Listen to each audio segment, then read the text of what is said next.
అందరికీ నమస్కారం. ఇవాళ జూన్ 21 యోగా దినోత్సవ శుభాకాంక్షలు అండి. యోగా అంటే అసలు ఏంటి? మా వారు చెప్తారు ఒకసారి. యోగా అంటే ఆరోగ్యం, ఆనందం, ఆత్మసాక్షాత్కారం, అతీంద్రియ శక్తుల సమ్మేళనం. వీటిలన్నిటిని కలిపి యోగా అంటారండి.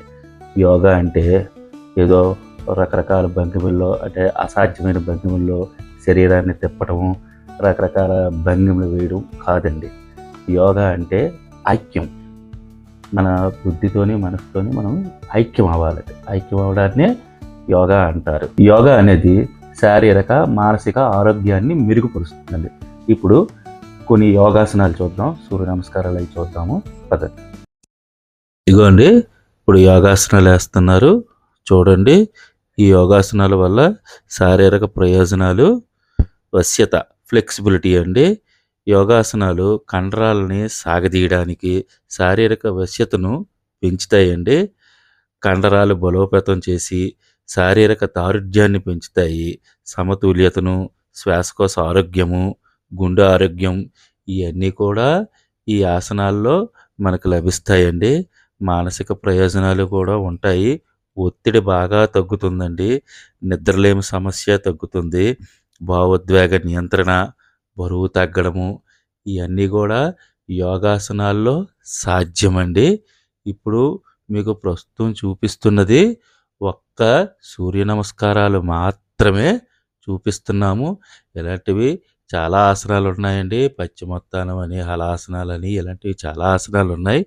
అవి మీరు మీ గురువుగారి సమక్షంలో నేర్చుకోండి.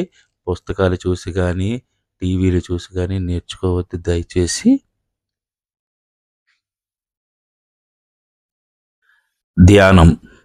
ఈ ధ్యానం వల్ల శారీరక దారుఢ్యం పెరుగుతుంది, మానసిక ప్రశాంతత చేకూరుతుంది, బుద్ధి సమన్వితమవుతుంది, ఆధ్యాత్మిక జ్ఞానం అలవడుతుంది.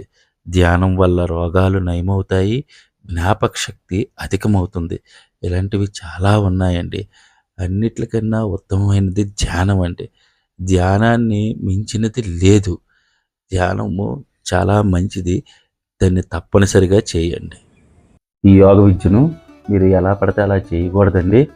ఏదో టీవీలో చూసుకుంటూ, ఏదో మొబైల్లో చూసుకుంటూ ఏ రకంగా పడితే ఆ రకంగా చేయకూడదు. ఈ యోగ విద్యను తప్పనిసరిగా గురు సమక్షంలో, గురువు దగ్గర మాత్రమే నేర్చుకోవాలండి. ఎందుకంటే ఇందులో చాలా మెలకువలు ఉంటాయి. ఆ మెలకువలు గురువులైన వారే చెప్తారు తప్ప మనకి ఈ పుస్తకాల్లోని, ఈ సెల్లల్లోని రావండి. మా పూజ్య గురుదేవులు శ్రీ రాపర్తి రామారావు గారు శిష్యులైన శ్రీ శ్రీనివాస గురువు గారు విజయనగరం వారి దగ్గర మా భార్యాభర్తల ఇద్దరము అభ్యసించామండి యోగ విద్యను. కాబట్టి మీరు కూడా మీరు దగ్గరలో ఉన్న గురువులు ఎవరైతే ఉన్నారో వాళ్ళ దగ్గరికి వెళ్ళి మీరు యోగ విద్య నేర్చుకోండి. అంతేగాని పుస్తకాల్లో చూసి మాత్రం నేర్చుకోవద్దు. మీరు ఈ యోగాని మీ లైఫ్లో ఒక భాగంగా చేర్చుకోండి దయచేసి. ఎందుకంటే ఇప్పుడున్న పరిస్థితిని బట్టి అందరికీ చాలా డిప్రెషన్లోకి వెళ్ళిపోవడం, ఒత్తిడి అవన్నీ ఉంటున్నాయి. అవన్నీ మనకు దూరం కావాలి అంటే మనం కంపల్సరీ ఈ యోగాని మనం అభ్యసించాలి. ఇప్పుడు మన మోదీ గారు ఉన్నారంటే అతను 10 సంవత్సరాల నుంచి ఇప్పుడు యోగ విద్యను బయటికి తీసుకొచ్చారు. అంటే ముందు ఉండేది ఎవరో తప్ప అందరూ చేసేవారు కాదు. ఇప్పుడు స్కూల్స్లో అన్నిట్లో కూడా ప్రవేశపెట్టారు. కాబట్టి దయచేసి అందరి ఆరోగ్యం బాగోవాలి, మానసికంగా కూడా ప్రశాంతంగా ఉండాలి అంటే మీరు కూడా ఈ యోగ విద్యని అభ్యసించాలి. మీ దగ్గరలో ఉన్న, మా చెప్పాడు, మీ దగ్గరలో ఉన్న గురువు గారు ఎవరైతే ఉన్నారో, ఎవరు బాగా యోగా చెప్పగలుగుతున్నారో వారి దగ్గరికి వెళ్ళి అభ్యసించి ఇంట్లో చేసుకోండి. ఉదయం కానీ సాయంత్రం కానీ మీరు అలవాటు చేసుకోండి. ఒక 1 అవర్ కేటాయించండి దీనికి. దయచేసి అందరికీ యోగా డే శుభాకాంక్షలు.